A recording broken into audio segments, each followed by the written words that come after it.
100 unit use হয়েছে 300 unit লিখে আনেন। আপনাদের জন্য ঝাড়ু কিন্তু রেডি আছে। যাদের ইউনিট 500 পার হয় নাই ওনাদের ইউনিট 900 লিখে রাখছে। এখন থেকে 24 ঘন্টার ভেতরে বিদ্যুৎ সমস্যা যদি শেষ না হয় তাহলে আমরা বিদ্যুৎ আখাউড়া পল্লী বিদ্যুৎ অফিস ঘেরাও করব। যেই লোকেরা অতিরিক্ত ইউনিট গুলো লিখে আনে এবং অতিরিক্ত রিডিং লিখে আনে ওনাদের দৃষ্টি আকর্ষণ করছি, আপনারা ভালো হয়ে যান। আপনাদের বিরুদ্ধে দেশের মানুষকে প্রতিদিন সুরক্ষিত রাখার প্রত্যয় নিয়ে সেফটি কেবলস সহ এলো সেফ সিলিং ফ্যান।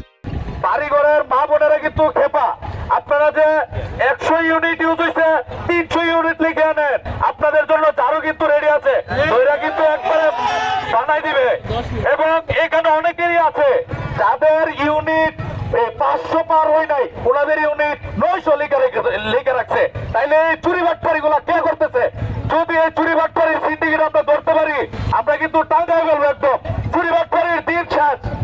আমরা 48 ঘন্টার আলটিমেটাম দিলাম। এই লোডশেডিং এ আমাদের আখাউড়ার মানুষ অতিষ্ঠ। আমরা আর এই লোডশেডিং দেখতে চাই না। বিগত দিনে এই ডিজিএম কে বদলি করার পরে নতুন ডিজিএম আসার পরে কয়েকটা দিন ভালো ছিল, এরপরে আবার তাল বাহানা শুরু করেছে। প্রিয় নেতৃবৃন্দ, এই তাল বাহানা সমাধানের জন্য আমাদের স্থানীয় এমপি জনতা আল হক মুশফিকুর রহমানের কাছে আমরা গিয়েছিলাম।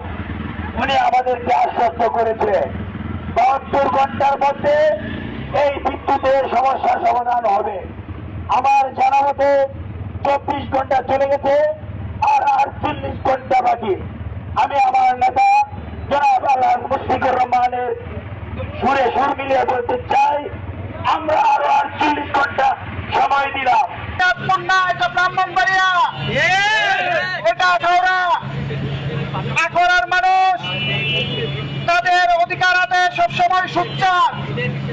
আপনি বিদ্যুৎ দিয়ে আখাউড়ার মানুষের সাথে যে তামাশা শুরু করেছেন এর পরিণতি কিন্তু ভয়াবহ হবে। আজকে আমরা শান্তিপূর্ণ সমাবেশ দিয়েছি, আপনি অবিলম্বে আমাদের আখাউড়ার মানুষের যে প্রাপ্ত বিদ্যুৎ আছে আমাদেরকে সে বিদ্যুৎ সরবরাহ করুন এবং এই লোডশেডিং বন্ধ করুন। মানববন্ধনে উপস্থিত সর্বস্তরের জনতা, নিত্য প্রয়োজনীয় জিনিসের মতোই বিদ্যুৎ হলো মানব জীবনের একটি গুরুত্বপূর্ণ অংশ। নিরবিচ্ছিন্ন বিদ্যুৎ না থাকলে জনগণের ভোগান্তির কোনো শেষ নাই। ব্যবসা বাণিজ্যের সমস্যা, মানুষের চলাফেরায় সমস্যা, শিশু বাচ্চাদের ঘুমাতে সমস্যা, এমনকি বিদ্যুৎ না থাকলে ঘর বাড়িতে পানি পর্যন্ত ওঠে না। আজকের এই মানববন্ধন থেকে আমরা সবাই দাবি জানাচ্ছি, উদাত্ত আহ্বান জানাচ্ছি, আখাউড়াতে নিরবিচ্ছিন্ন বিদ্যুতের ব্যবস্থা করা হোক।